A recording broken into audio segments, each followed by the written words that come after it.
Assalamualaikum warahmatullahi wabarakatuh. Perkenalkan, nama saya Novel Zaki Nur Aflah dengan NIM 050204240061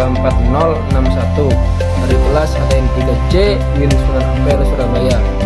Dalam video ini saya akan menganalisis kebijakan aktual pemerintah Indonesia, yaitu penghapusan subsidi BBM dan pemberian bantuan langsung tunai (BLT) melalui perspektif kaidah fikih. Pada tahun 2022 sampai 2025, pemerintah melakukan penyesuaian harga BBM non subsidi dan mengalihkan anggaran subsidi menjadi bantuan sosial tunai kepada masyarakat miskin dan rentan. Kebijakan ini menuai pro kontra. Di satu sisi dinilai penghematan APBN dan lebih tepat sasaran, di sisi lain dikhawatirkan menambah beban bagi kelompok menengah ke bawah. Penjelasan singkatnya yaitu, apakah kebijakan seperti ini sesuai dengan prinsip kepemerintahan dalam Islam?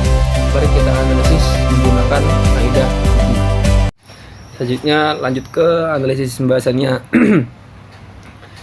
Kaidah fikih yang relevan yang saya gunakan sebagai dasar analisis adalah tasarruful imami ala ra'iyati manutun bil maslahah, yang artinya setiap kebijakan pemimpin terhadap rakyat harus didasarkan pada pertimbangan kemaslahatan. Kaidah ini menjadi pedoman penting dalam memahami bagaimana Islam memandang tindakan dan kebijakan pemerintah. Ia menegaskan bahwa tujuan utama pemerintahan bukan sekadar menjalankan kekuasaan, tetapi memastikan bahwa seluruh keputusan yang diambil membawa manfaat bagi rakyat, khususnya kelompok yang paling rentan. Lalu penjelasan dan kedalaman kaidah tersebut. Kaidah ini muncul dari tradisi panjang fikih syiasah yang menempatkan kemaslahatan sebagai ruh utama kebijakan publik. Kata tasarruf al-imam merujuk pada segala tindakan pemimpin, mulai dari pengaturan ekonomi, sosial, hingga distribusi kekayaan. Sedangkan manutun bil maslahah berarti terikat kuat pada prinsip kemaslahatan, bukan pada kepentingan politik, kelompok tertentu atau keuntungan jangka pendek. Dengan kata lain, seorang pemimpin dalam perspektif Islam tidak hanya bertugas menjalankan administrasi negara, tetapi juga menjadi penjaga keseimbangan antara kepentingan rakyat dan keberlanjutan negara. Kebijakan yang tidak memberi manfaat atau justru menimbulkan mudarat besar dianggap tidak sesuai dengan prinsip syariah. Lalu dalil penguat dari Al-Quran dan hadis. Selain kaidah fikih, penguatan juga terdapat dalam kaidah dalam Al-Quran dan hadis. Yang pertama, pada Al-Quran terdapat pada surat Al-Hajj ayat 41. Allah menggambarkan bahwa pemimpin yang diberi kekuasaan seharusnya mengajak manusia kepada kebaikan, menegakkan keadilan dan menjaga kesejahteraan rakyat. Ayat ini menekankan bahwa kekuasaan bukanlah tujuan, tapi amanah. Hadis Nabi SAW, setiap pemimpin adalah pengurus rakyat dan ia akan dimintai pertanggungjawaban atas rakyatnya. Hadis ini memberi tekanan moral bahwa seorang pemimpin harus berhati-hati dalam membuat kebijakan. Kinerja mereka bukan hanya dinilai oleh manusia, tapi juga akan dipertanggungjawabkan di hadapan Allah. Lalu analisis kebijakan BBM dan BLT dengan kaidah fikih, yaitu tasarruful imami ala ra'iyati manutun bil maslahah. Selanjutnya kita masuk pada inti pembahasan bagaimana kebijakan penghapusan subsidi BBM dan pengalihan anggarannya ke BLT dilihat dari kaidah tasarruf al-imam. Yang pertama, masalah subsidi yang tidak tepat sasaran. Secara data, subsidi BBM cenderung banyak dinikmati oleh masyarakat mampu, seperti pemilik mobil pribadi, sedangkan masyarakat miskin yang hanya menggunakan BBM dalam jumlah kecil justru mendapat manfaat lebih sedikit. Dari perspektif kemaslahatan, ini menjadi persoalan. Islam menekankan keadilan distribusi. Jika subsidi justru memperlebar ketimpangan, maka pemerintah memiliki ruang untuk melakukan penyesuaian. Kedua, rasionalitas ekonomi dalam perspektif maslahat. Masalah tidak lepas dari pertimbangan rasional dan praktis. Ketika subsidi membebani APBN hingga ratusan triliun dan mengancam stabilitas ekonomi, maka mempertahankannya bisa dianggap mendatangkan mudarat yang lebih besar.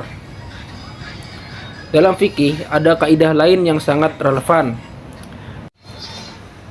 yaitu darul mafasidi muqaddamun ala jalbil masolihi, yang artinya menghindari kerusakan lebih utama daripada meraih kemaslahatan. Jika subsidi BBM berpotensi merusak stabilitas ekonomi negara, maka pengurangannya jelas termasuk tindakan menghindari mudarat. Lalu BLT sebagai maslahah yang lebih tepat.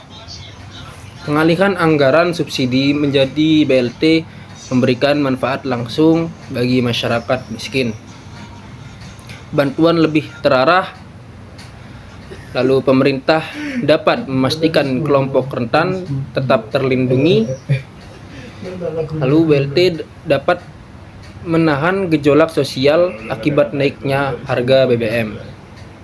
Ini selaras dengan prinsip Islam dalam pengelolaan harta publik, al-amwal al-mah, yaitu harta negara harus diprioritaskan untuk kebutuhan mendesak masyarakat yang paling membutuhkan. Selanjutnya, aspek keadilan dan akuntabilitas. Islam tidak hanya membahas tujuan, tapi juga cara kebijakan ini dianggap maslahat ya hanya jika dilaksanakan dengan adil dan akuntabel. Beberapa hal yang harus dipastikan. Validitas data penerima, mekanisme distribusi yang transparan, dan pengawasan ketat agar tidak terjadi manipulasi. Sosialisasi yang baik kepada masyarakat. Jika pemerintah gagal memastikan aspek-aspek tersebut, maka kebijakan yang awalnya dimaksudkan bahwa maslahat bisa berubah menjadi sumber mudarat baru. Lalu dari analisis dari sisi hukum tata negara Islam. Dalam hukum tata negara Islam, pemimpin memiliki wewenang ijtihad untuk mengambil kebijakan publik sesuai kebutuhan zaman. Artinya, pemerintah boleh melakukan perubahan kebijakan ekonomi selama tujuannya untuk menjaga stabilitas negara dan melindungi rakyat. Di sini terlihat bahwa konsep BLT tidak bertentangan dengan nilai-nilai Islam. Justru, pendekatan bantuan langsung yang tepat sasaran sejalan dengan keadilan, al-musawah kesetaraan, dan al-maslahah al-ammah kemaslahatan umum. Namun demikian, Islam juga mengingatkan agar tidak terjadi ketergantungan. Bantuan seharusnya menjadi jembatan agar masyarakat dapat bangkit, bukan terjebak dalam ketidakmandirian. Seharusnya rekomendasi kebijakan berdasarkan analisis tersebut. Ada beberapa rekomendasi agar kebijakan ini benar-benar memenuhi kriteria maslahah. Pertama, penguatan data sosial terpadu. Data penerima bantuan harus terus diperbarui. Integrasi dengan NIK, domisili, dan data ekonomi rumah tangga dapat mengurangi kesalahan sasaran. Selanjutnya, pemberdayaan bukan hanya bantuan. BLT sebaliknya disertai program pendampingan seperti pelatihan usaha, peningkatan keterampilan, dan akses modal. Dengan begitu masyarakat tidak hanya menerima tetapi juga berkembang. Selanjutnya, transparansi dan audit publik. Pengawasan harus melibatkan unsur pemerintah, lembaga independen, hingga masyarakat. Transparansi dapat menjadi bentuk akuntabilitas pemerintah kepada rakyat. Dan edukasi kebijakan masyarakat perlu diberi pemahaman yang baik bahwa kebijakan ini bukan sekedar hapus subsidi, tetapi mengalihkan ke bentuk yang lebih tepat sasaran. Edukasi yang baik dapat mengurangi resistensi dan kesalahpahaman publik. Akhir kesimpulan, dari seluruh pembahasan dapat kita simpulkan bahwa kebijakan penghapusan subsidi BBM dan pengalihan anggarannya ke BLT pada prinsipnya dapat dinilai sesuai dengan kaidah fikih tasarruful imamu ala ra'iyyati manutun bil maslahah. karena bertujuan menjaga stabilitas negara, mengurangi beban APBN, serta memberikan bantuan lebih langsung kepada masyarakat yang membutuhkan.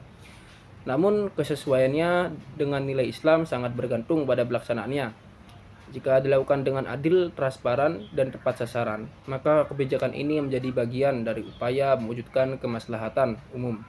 Sebaliknya, jika implementasinya lemah, maka potensi mudarat bisa lebih besar. Pada akhirnya, dalam perspektif hukum tata negara Islam, pemimpin yang baik adalah pemimpin yang mampu menyeimbangkan antara efisiensi anggaran dan keadilan sosial, serta memastikan bahwa setiap kebijakan benar-benar berpihak pada rakyat. Sekian video analisis dari saya. Terima kasih telah mendengarkan. Jika ada kekurangan atau salah kata dalam video tersebut, mohon maaf. Wassalamualaikum warahmatullahi wabarakatuh.